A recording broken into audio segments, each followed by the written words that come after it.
আসসালামু আলাইকুম। দেখতে দেখতে আমার দ্বিতীয় সন্তান মোহাম্মদেরও 6 মাস পূরণ হয়ে গেল আলহামদুলিল্লাহ। তার প্রথম বাইরের খাবার মানে সলিড খাবার শুরু করে দিয়েছি। ইনশাআল্লাহ সব কিছুই আপনাদের সাথে একটু একটু হলেও দেখানোর চেষ্টা করছি, যতটুক যা পারছি। দুইটা ছোট ছোট বাচ্চা একসাথে মেনটেন করা মারাই জানে তাদের সারা দিনটা আসলে কেমন কাটে।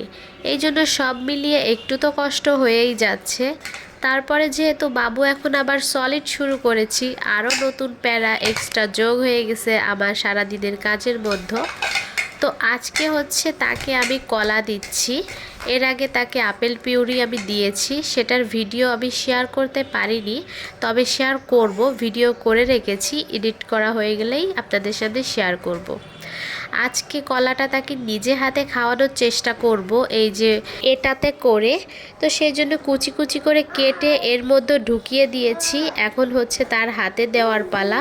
জানি না তার রিয়াকশন কেমন হবে বা কতটুকু কি খাবে, তবে প্রথম দিন হিসাবে আমি তাকে কোনোই জোর করব না। সে নিজে থেকে যতটুকু খাবে, যা খাবে সেটাই আলহামদুলিল্লাহ।